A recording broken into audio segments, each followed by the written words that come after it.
The city had finally fallen silent.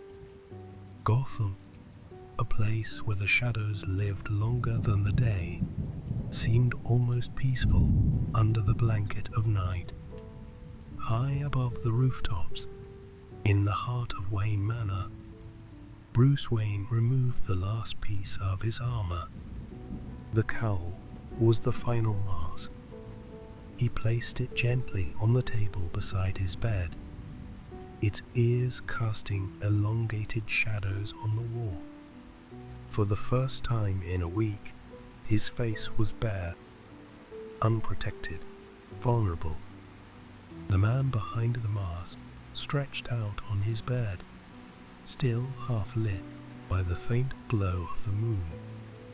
Bruce closed his eyes, his body craving rest, but his mind rebelled. The weight of the cowl still pressed on his brow, though it no longer sat there. Am I doing enough? The question whispered in his mind, circling like the wings of a bat overhead. It had been a week since he first donned the suit. A week of prowling through Gotham's darkness. It wasn't the suit that made him feel heavy now, it was the responsibility. The memories from each night ran through his head like a film reel, flickering with sharp, jagged edges. Monday, his first patrol. The night he realized Gotham wasn't just broken, it was bleeding. He had stopped a mugging in the Narrows, his fists finding purchase against the ribs of a man twice his size.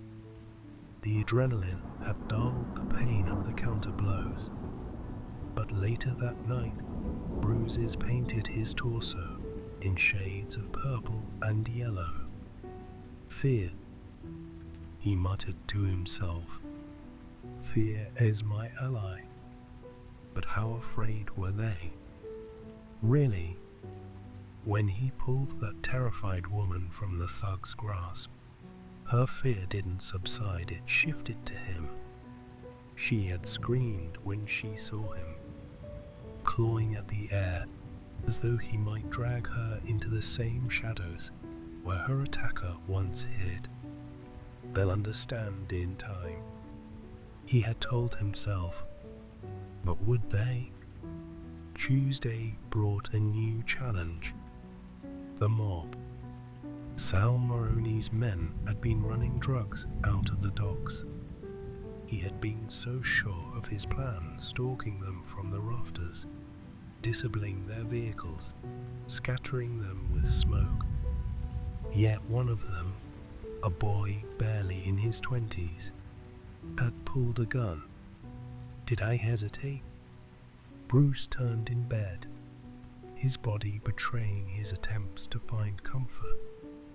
The memory of the gun's click echoed in his head. The fear wasn't for himself, but for the kid who stood on the brink of destruction. One wrong move, and the boy might have taken a life or lost his own. He'd left him tied up with the others, the weight of his choices heavy on Bruce's heart. How do I save them from themselves? He whispered into the empty room. Wednesday was quieter, at least in action. He had spent most of the night watching a burglar slipping into an apartment, a gang marking territory on a brick wall. But what stood out most was the child. He'd been perched on a fire escape, hidden in shadow, when he saw her. A girl no older than 7, sitting alone on the stoop of a dilapidated building. Her mother stumbled out of the door behind her, yelling at someone inside, the words slurred and venomous.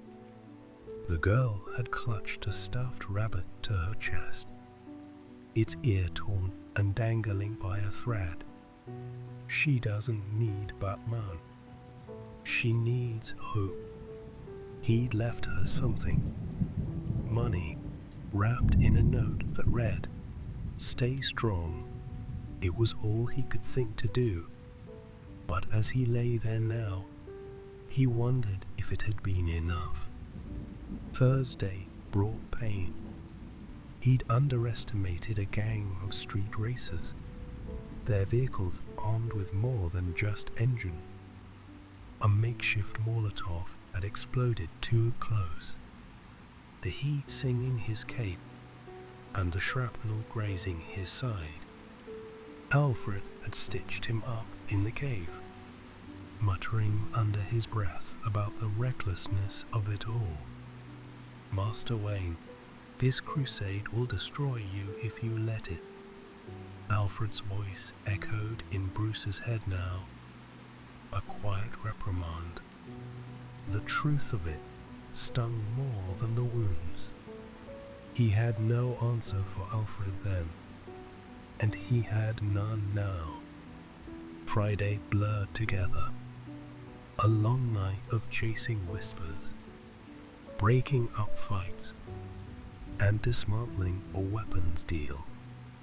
It wasn't the physical toll that weighed on him that day. It was the realization of the scale of his mission. For every gun he confiscated, there were 100 more in circulation. For every criminal he put down, 10 more took their place. What am I fighting for? He opened his eyes, staring at the ornate ceiling of his bedroom. His father's words echoed in the silence. With great wealth comes great responsibility.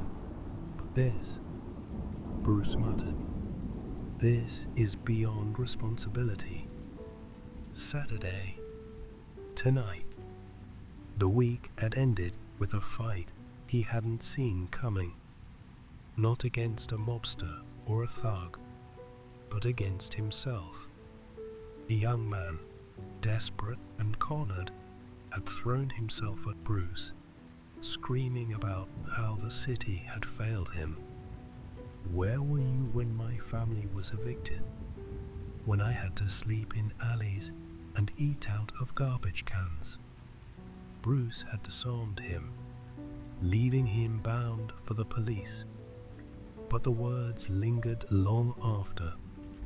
The man looked at him, not as a savior, but as another part of the machine that had chewed him up and spat him out. How do you fight a system, not just its symptoms? Bruce sat up in bed, rubbing his temples. Sleep would not come easily tonight, or perhaps ever again. He reached for the journal on his bedside table, the one he'd started on Monday. Flipping through its pages, he paused on an entry. The mission is not to save Gotham overnight. It is to be the light in its darkness, however faint. To fight not because you'll win, but because it's right. Lying back down, he focused on the sound of his breathing, the rhythm steadying his chaotic mind. The week had been long, and the nights ahead would be longer. But if he had learned anything from his parents, it was this: a candle burns brightest in the darkest room.